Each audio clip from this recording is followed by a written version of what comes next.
Film dibuka dengan sosok pencari obat bernama Lohan yang mendaki komplek makam di perbukitan curam Gunung Longhu bersama putranya yang bernama Qin Chuan. Mereka mencari obat boneka ginseng yang disembunyikan di makam-makam kuno yang tertanam di tebing batu vertikal, sehingga keduanya harus memanjat satu persatu untuk mencapainya.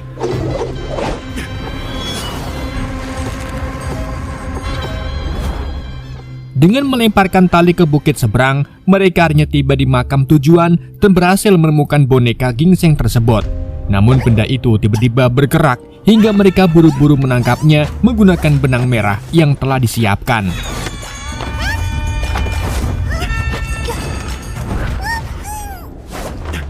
Saat mereka akan pergi, segel makam tiba-tiba bereaksi dan ribuan zombie bermunculan menyerang. Lohan berusaha melawan demi melindungi putranya. Tapi karena jumlah zombie terlalu banyak, ia terpaksa mengorbankan diri dengan mendorong para zombie jatuh ke dalam jurang bersamanya.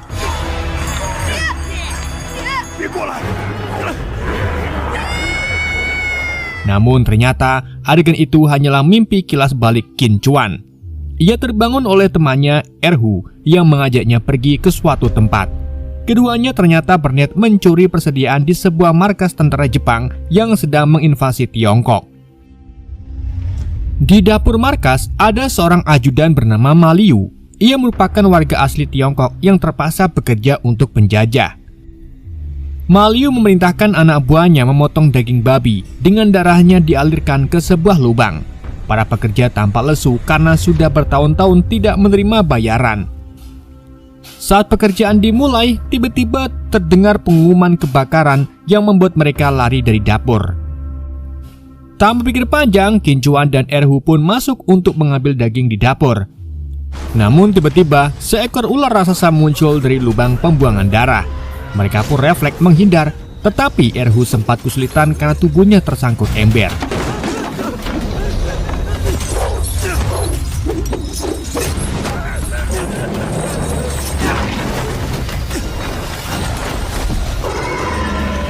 Tak lama kemudian, dua tentara Jepang masuk.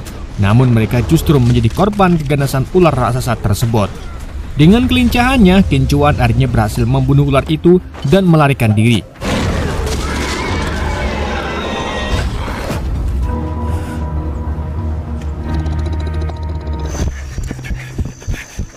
Dalam perjalanan pulang, Qin Chuan menunjukkan sebuah mutiara dari perut ular itu yang terbentuk dari endapan darah babi yang dimakan ular tersebut selama puluhan tahun. Qin Chuan lalu menyinggung bahwa banyak orang menginginkan keabadian secara instan, padahal semua membutuhkan proses dan ketekunan. Sesampainya di desa, mereka membagikan daging hasil curian kepada warga, karena daging merupakan makanan yang sangat mewah bagi penduduk desa. Sementara di markas Jepang, pemimpin mereka yang bernama Kolonel Taijun memeriksa lokasi kejadian dan melihat bangkai ular raksasa tersebut.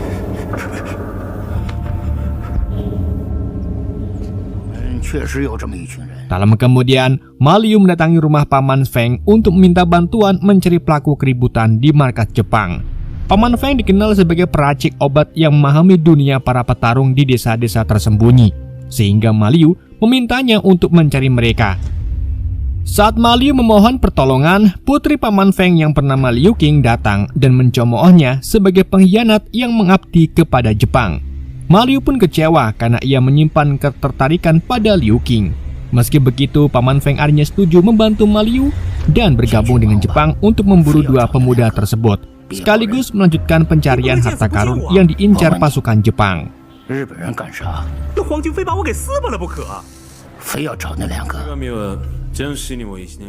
Sementara itu, Kolonel Taijun membahas legenda Gunung Longhu bersama ajudannya yang bernama Yumi. Mereka berencana mencari makam kuno milik putri negara Guyue yang berusia ribuan tahun.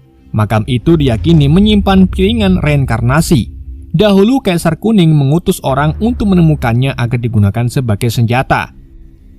Setelah mendapatkan piringan itu, dia bisa terbebas dari 6 reinkarnasi dan hidup abadi. Dulu kakek Kolonel Taijun meninggal karena gagal menjalankan tugas itu dan mati depresi.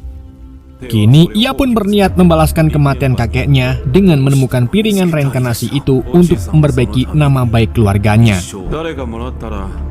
不滅がある。川の底に女は大空を家族の恥を払う。 Siang harinya, Kolonel Taijun membawa satu peleton pasukan ke desa tempat Qin Chuan tinggal. Warga dikumpulkan dan diinterogasi mengenai keberadaan dua pemuda itu. Dengan kejam, Taijun pun mengancam akan membakar salah satu ibu dan anak hidup-hidup. Namun ia memerintahkan Ma Liu untuk melakukannya agar Jepang tidak dicap sebagai pembunuh. Tepat saat eksekusi akan dilakukan, Qin Chuan dan Erhu tiba tepat waktu dan menyelamatkan mereka.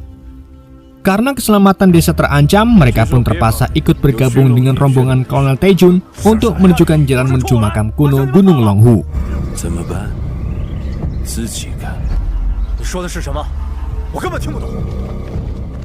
Keesokan harinya, hari pemberangkatan pun telah tiba. Paman Feng dan Liu Qing turut serta ikut rombongan itu bersama Qin Chuan dan Erhu. Dalam perjalanan, Erhu menjelaskan bahwa Gunung Longhu dikenal sebagai gunung suci ajaran Tao, tempat leluhur Zhang Daolin mendirikan klan Gu Yue yang sangat legendaris. Namun kemudian klan itu menghilang sekitar 1800 tahun yang lalu. Setibanya di sana, perjalanan dilanjutkan dengan berjalan kaki. Saat memasuki hutan bambu, gas beracun tiba-tiba menyebar dan mengacaukan pasukan.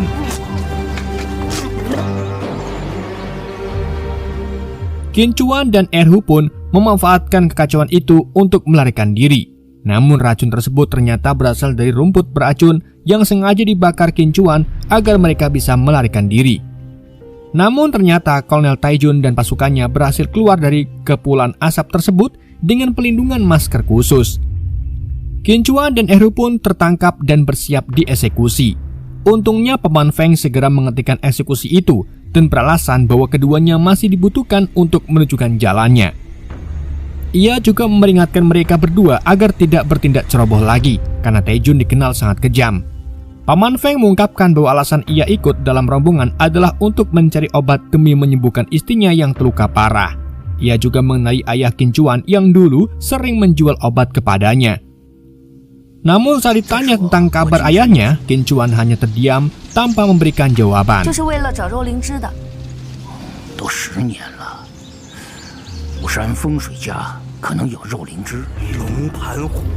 Sesampainya di ujung hutan, Kolonel Taijun merasa heran karena di hadapan mereka tidak tampak gunung penuh makam, melainkan hanya sebuah sungai yang membentang luas. Qin Chuan lalu menjelaskan bahwa Gunung Longhu tidak selalu terlihat secara kasat mata. Gunung itu mengikuti prinsip persatuan langit dan 6 titik sudut yang terus berubah akibat terbelah oleh aliran sungai naga. Ia mengibaratkan makam Gunung Longhu seperti sebuah baskom raksasa dengan sungai yang mengalir di tengahnya. Di depan mereka terbentang kabut bercahaya, sementara di belakang terdapat hutan lebat. Sehingga Qin Chuan yakin bahwa makam Gunung Longhu berada di ujung sungai tersebut. Mereka melanjutkan perjalanan hingga malam tiba dan akhirnya sampai di sebuah jalan dewa yang dipenuhi patung serta prasasti kuno. Qin Chuan meyakini bahwa pintu masuk makam Gunung Longhu berada di sekitar tempat itu. Ia pun mulai memutar beberapa patung dan menggeser prasasti hingga sebuah gerbang tersembunyi terbuka, memperlihatkan jalur masuk makam yang ternyata berada di seberang sungai. Dengan perahu karet, rombongan menyeberang dan memasuki area makam. Mereka lalu melewati sungai Styx, sungai yang dipercaya menjadi batas antara dunia manusia dan alam kematian. Setelah sampai di hilir, mereka menyadari bahwa sungai itu dangkal. Mereka pun melanjutkan perjalanan dengan berjalan kaki. Tapi tiba-tiba, sosok misterius muncul dari air dan mulai menyeret serta membunuh prajurit satu persatu. Kekacauan pun terjadi, di mana para prajurit menembaki air tanpa mengetahui apa yang menyerang mereka.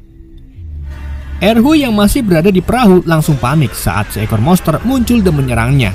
Untungnya Qin Chuan berhasil menariknya ke tempat yang aman. Monster itu terlihat kebal terhadap senjata api, bahkan lemparan granat pun tidak mampu menghentikannya.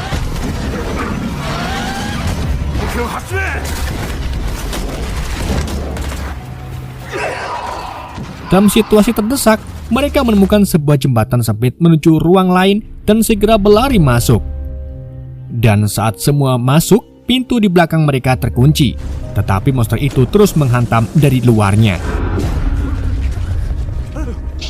Selagi pasukan bersiaga, Qin Chuan berusaha mengaktifkan mekanisme prasasti untuk mencari jalan keluar. Namun sebelum sempat keluar, pintu berhasil dijebol monster tersebut. Untungnya Qin Chuan berhasil membuka mekanisme tersebut.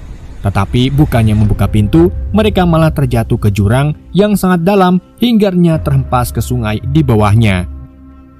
Dalam kejadian itu, Qin Chuan kembali teringat pada ayahnya sebelum akhirnya disadarkan oleh Erhu. Keduanya terpisah dari rombongan dan memiliki kesempatan untuk melarikan diri.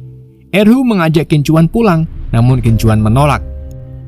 Ia justru mengikat Erhu dan meletakkannya di atas peti terapung agar Erhu bisa kembali lebih dulu dan menyelamatkan warga desa.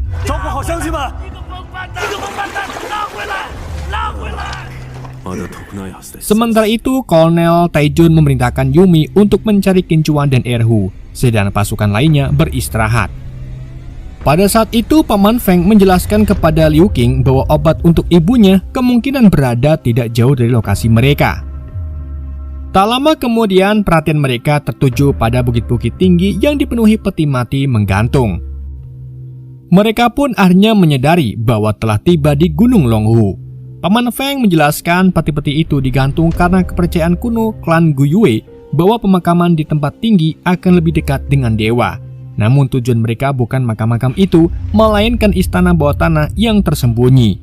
Saat semua kebingungan, Qin Chuan tiba-tiba muncul dan menjelaskan bahwa lokasi istana bawah tanah dapat ditentukan melalui perhitungan posisi bintang yang dibagi ke dalam 4 elemen. Dengan petunjuk itu, mereka pun mulai memanjat peti-peti gantung tersebut.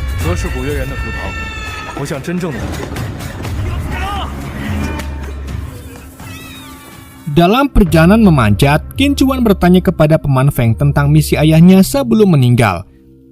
Tapi Paman Feng hanya mengatakan bahwa misi itu sangatlah penting tanpa mengetahui rinciannya. Setelah mendaki cukup jauh, Qin Chuan akhirnya menemukan pintu masuk istana bawah tanah. Mereka pun masuk ke dalam dan mendapati makam dengan susunan Feng Shui yang rapih dan teratur.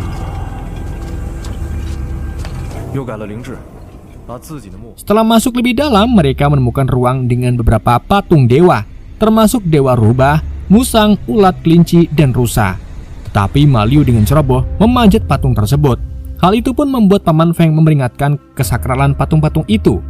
Diceritakan bahwa Dewa Rubah Kuning adalah yang paling berbahaya, di mana dulu pamannya Feng pernah menghina patung itu dan berakhir tragis. Namun peringatan itu diabaikan.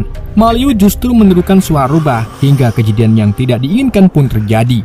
Ruangan mendadak gelap dan sosok hantu rubah pun menyerang mereka.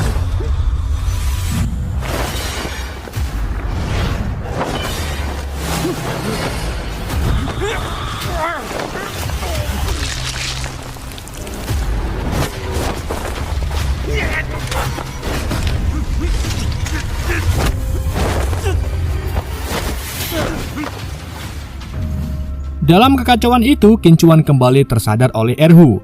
Ia menyadari bahwa kejadian itu hanyalah ilusi yang dipicu oleh lilin ritual.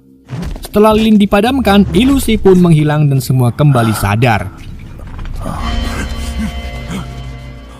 Sayangnya, beberapa prajurit tewas dalam kejadian itu, dan darah mereka mengalir ke patung-patung dewa hingga memunculkan sebuah prasasti berisi roda kunci menuju kuil bawah tanah tempat piringan reinkarnasi yang selama ini dicari oleh Kolonel Taijun. Melihat roda itu muncul, Taijun pun sangat gembira. Namun Qin Chuan dan Liu Qing menyadari bahwa susunan 5 elemen pada patung dewa sebenarnya adalah petunjuk jalan keluarnya.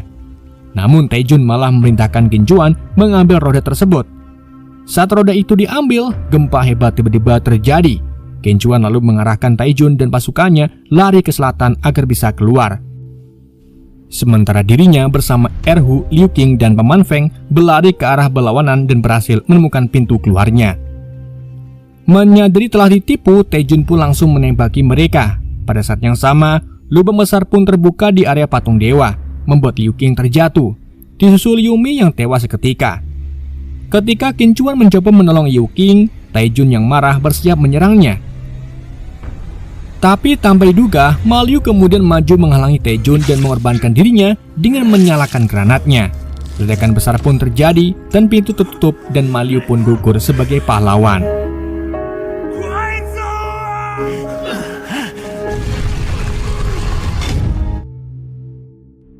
Setelah keluar dari ruangan itu, mereka akhirnya tiba di sebuah kuil bawah tanah. Paman Feng menjelaskan bahwa dinasti Tang sengaja memakamkan dirinya di tempat tersebut karena dipercaya memungkinkan terjadinya reinkarnasi. Itulah alasan pihak Jepang bersikeras mencarinya. 我们之前经 Sesampai di dalam kuil, mereka menemukan sebuah peti mati yang tergantung di udara. Menurut Paman Feng, sistem peti gantung ini sangatlah langka karena keseimbangan yin dan yang di dalamnya mampu menjaga jasad tetap utuh selama ribuan tahun. Tetapi Qin Chuan justru curiga, bisa saja ada mayat hidup atau hal berbahaya di dalamnya. Namun Paman Feng menegaskan bahwa di dalam peti tersebut terdapat piringan reinkarnasi Ganoderma dan memerintahkan Qin Chuan membukanya dengan roda kunci yang ia bawa. Namun Qin Chuan menolak untuk membukanya. Alhasil Paman Feng pun langsung menodongkan pistolnya. Liu Qing mencoba menenangkan ayahnya, namun Qin Chuan sudah menyadari bahwa sejak awal Paman Feng memang memanfaatkan ekspedisi Jepang demi mendapatkan piringan itu untuk dirinya sendiri. Dan terungkaplah bahwa Paman Feng mengidap penyakit parah. Bahkan 10 tahun sebelumnya, ayah Qin Chuan tewas saat diperintahkan mencari piringan yang sama. Di tengah ketegangan itu, Kolonel Taejun tiba-tiba muncul dan menembak Paman Feng yang ternyata ia masih hidup. Taejun lalu menyandra Erhu dan maksanya membuka peti gantung tersebut. Saat roda kunci dipasang, peti jatuh dan pertarungan pun tak terhindarkan.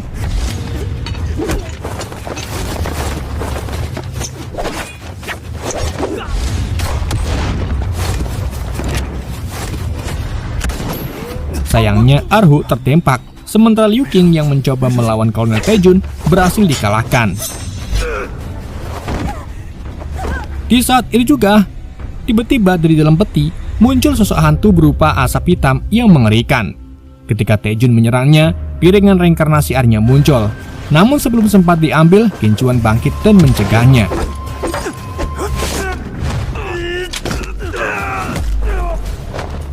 Sayangnya ia terpojok dan nyaris tewas oleh pedang katana Taejun.